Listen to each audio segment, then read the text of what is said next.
centavos el litro de premium y 23 pesos con 90 centavos el litro de diésel.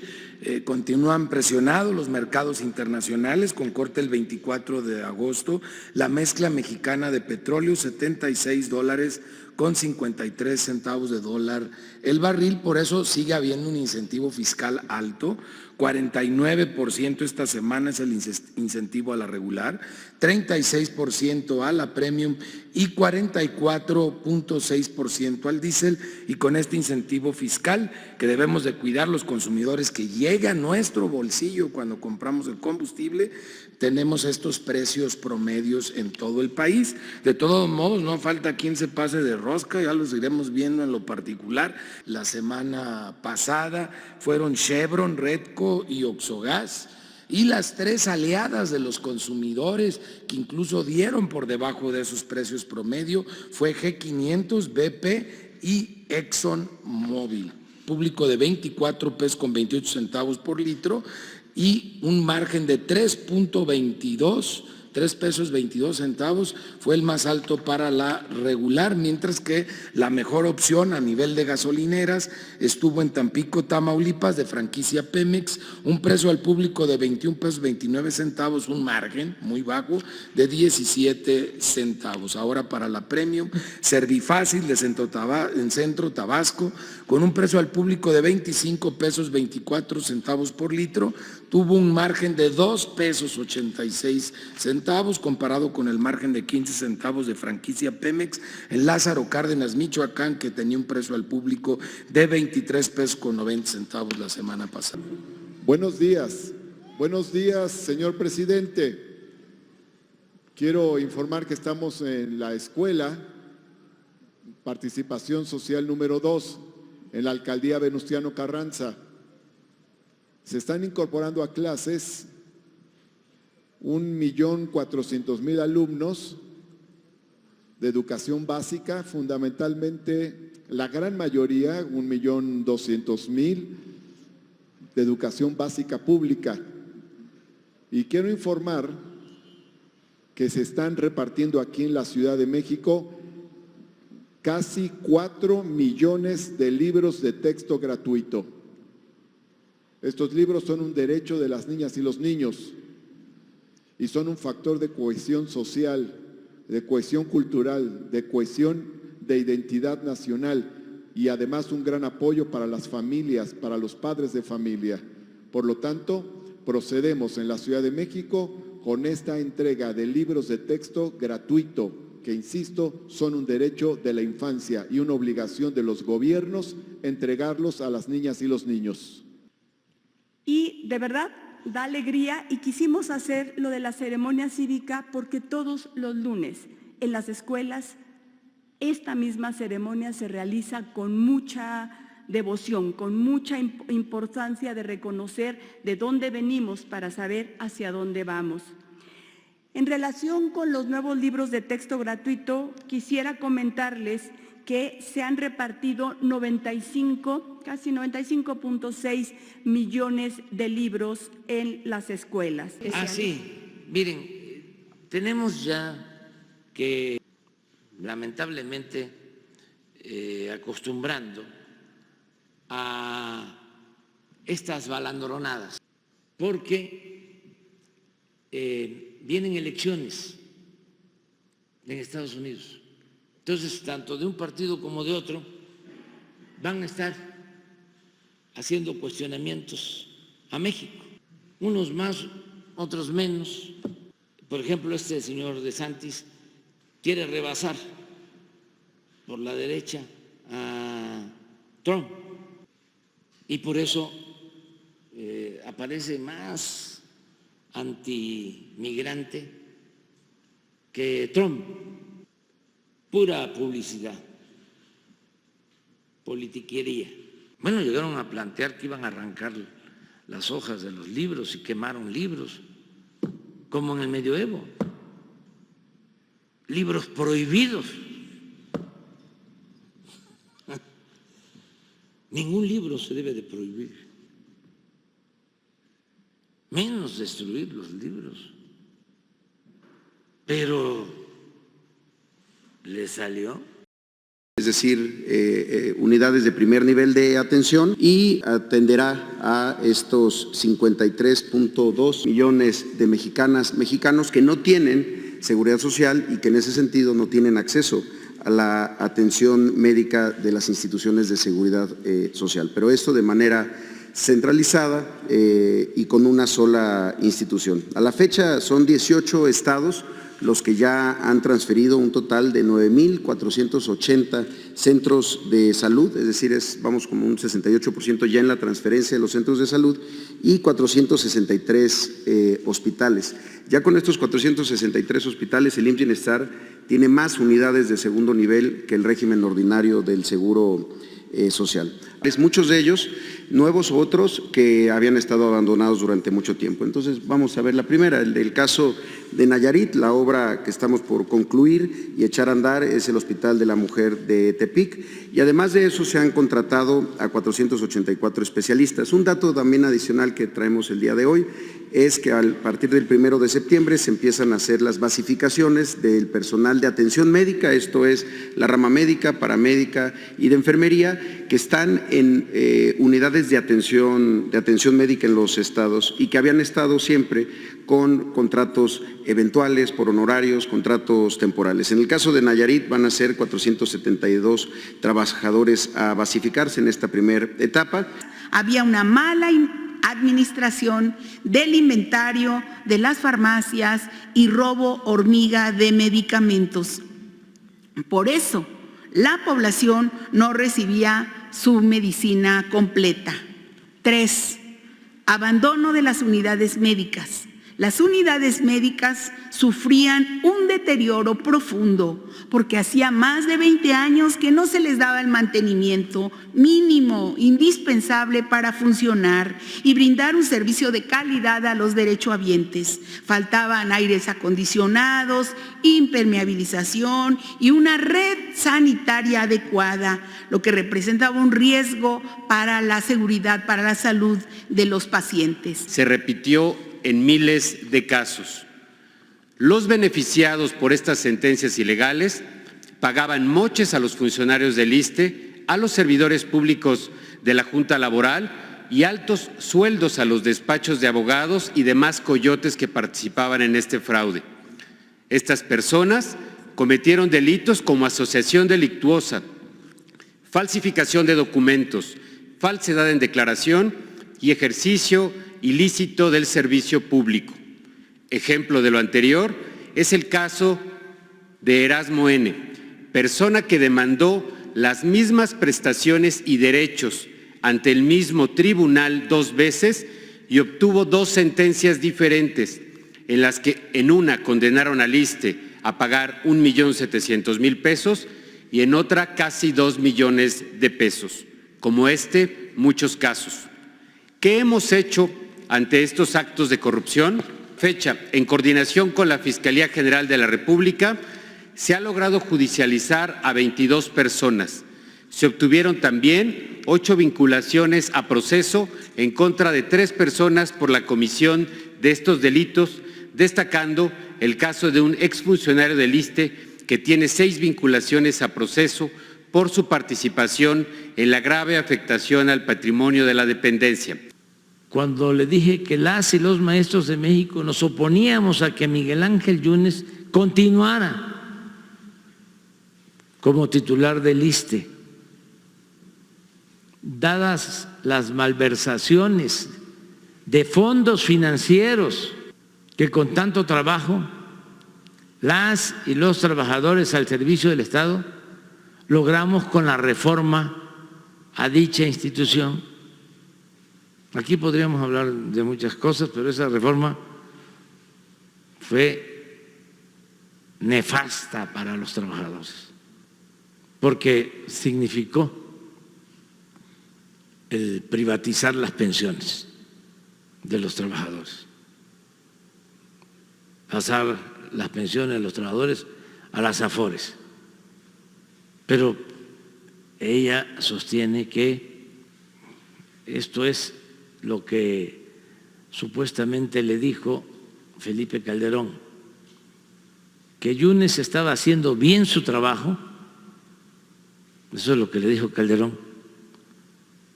Es creíble, ¿eh? Calderón siempre respaldó a Yunes y Yunes siempre respaldó a Calderón. No me dejó más alternativa que advertirle que tomaríamos las instalaciones del ISSSTE y justo esa fue su respuesta. Ahí la espero con el ejército. Todos estos ataques que acabamos de ver se suman al desplegado publicado el 8 de agosto en el Universal, donde los abajofirmantes señalaron que el gobierno federal, escuche bien, está a punto de cometer un crimen contra la nación por distribuir los libros de texto. Muy lamentable. Aquí está el desplegado, lo vemos en pantalla. Algunos de los más destacados firmantes son, por supuesto, el señor Claudio X González, Héctor Aguilar Camín, Jorge Castañeda, José Ramón Cosío, exministro de la Suprema Corte de Justicia de la Nación, Clara Husitman. El primer movimiento transformador de fondo social fue la Revolución Mexicana. Entonces, si me dices qué ideología tengo, te digo, yo soy humanista mexicano. Yo me inspiro en la grandeza cultural de México. Yo creo que nosotros somos herederos de grandes civilizaciones que no nos trajeron la civilización los europeos, que nosotros heredamos costumbres, tradiciones, organización social que vienen de lejos, de miles de años, desde la cultura madre, desde la cultura olmeca, y así la cultura teotihuacana, y así la cultura tolteca, y la cultura maya, y la cultura zapoteca, y somos herederos de eso, porque eso no desapareció con la invasión europea. Eso se mantiene hasta nuestros días. Gracias a esas culturas, nosotros, los mexicanos, podemos resistir, como ha sucedido, muchas calamidades. Nos han salvado nuestras culturas. Por ejemplo, en la época prehispánica, antes de la llegada de los europeos, no había esclavitud. Aún cuando aparecen en los murales de Bonampak esclavos, tiene que ver con la guerra.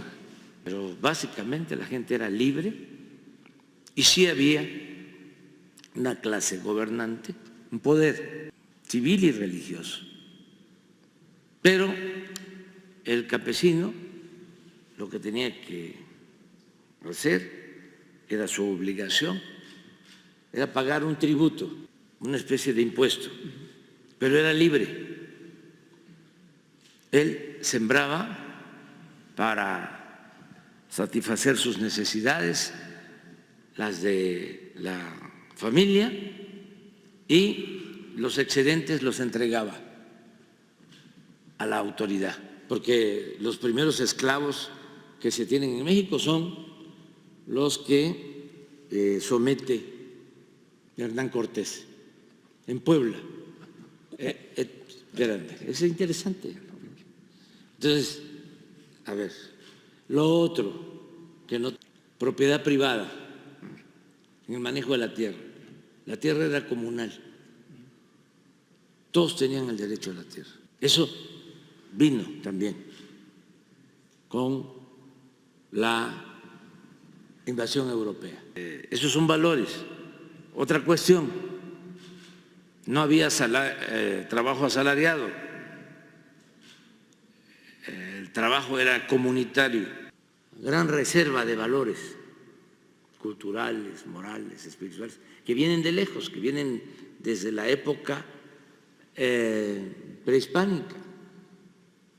Por ejemplo, hasta hace relativamente poco no se conocía ni siquiera la palabra robo en algunas comunidades de México.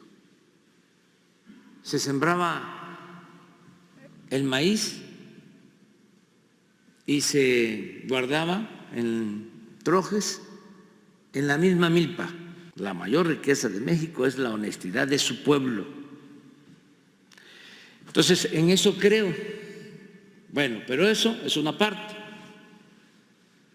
Y lo otro es que yo creo en las enseñanzas de Hidalgo. Pues como dije, es el primero en proclamar la abolición de la esclavitud. Por eso los oligarcas de entonces, con saña, no solo lo asesinan, le cortan la cabeza y le exhiben 10 años en la plaza principal de Guanajuato, al padre de nuestra patria, como escarmiento por haberse atrevido a proclamar la abolición de la esclavitud. ¿En dónde va uno a encontrar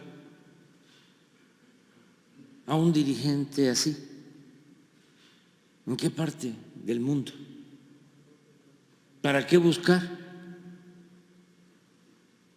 en otras partes a dirigentes o ejemplos de luchadores sociales si los tenemos en nuestro país? Entonces, ¿de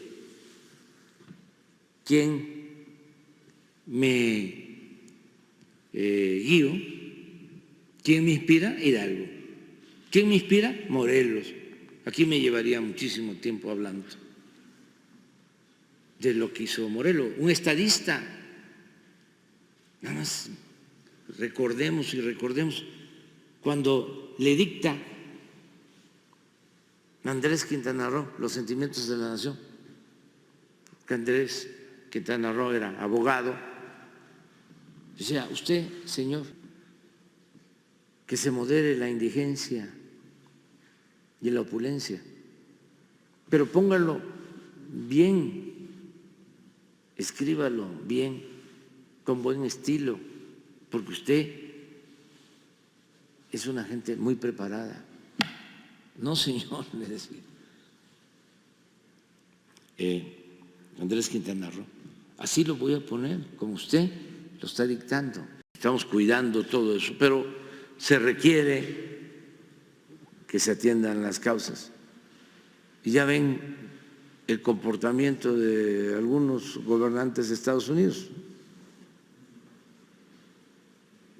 El señor DeSantis, ¿no?, contra los migrantes, queriendo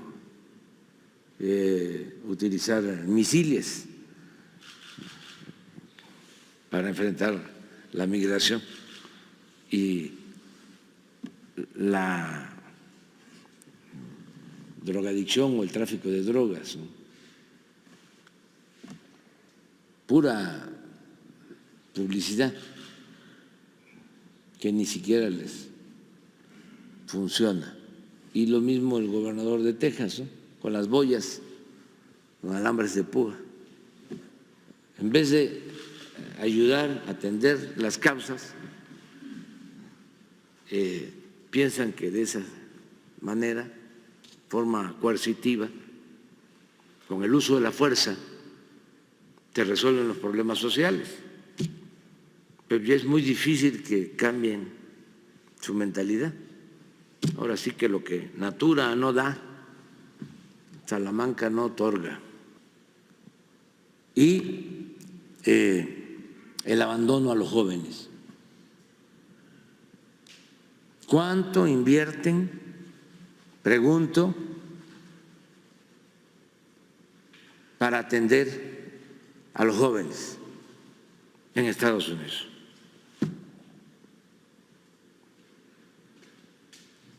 Porque nosotros, en el tiempo que llevamos, hemos invertido más de 100,000 millones de pesos, solo en un programa. Jóvenes construyendo el futuro. Pregunto, ¿cuánto se invierte para atender a los jóvenes en Estados Unidos? Ahí se los dejo de tarea.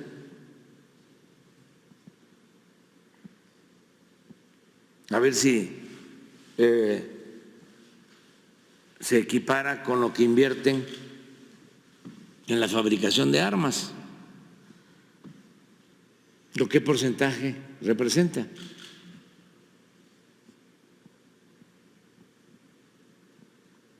Hay que cambiar las prioridades, hay que cambiar las políticas para atender las causas y no estar con el discurso trillado de siempre de los narcotraficantes mexicanos y que hay que utilizar el ejército estadounidense para casi invadir México, meterse a buscar a narcotraficantes, violando nuestra soberanía, cosa que no vamos a permitir nunca.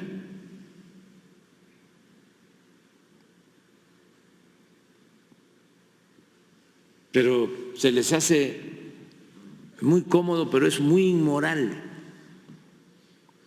el decir, el problema está en México. El otro día estaba yo viendo un debate de los precandidatos y hablaron del fentanilo, de las drogas y México. Aquí vamos a estar pendientes. Cada vez que haya un cuestionamiento infundado hacia nuestro país, va a haber respuesta. Porque no somos la piñata de nadie. Presidente, ya por último, a nombre del Estado 33 que están uniéndose los migrantes para tener el primer Estado virtual. Ahora te puede decir,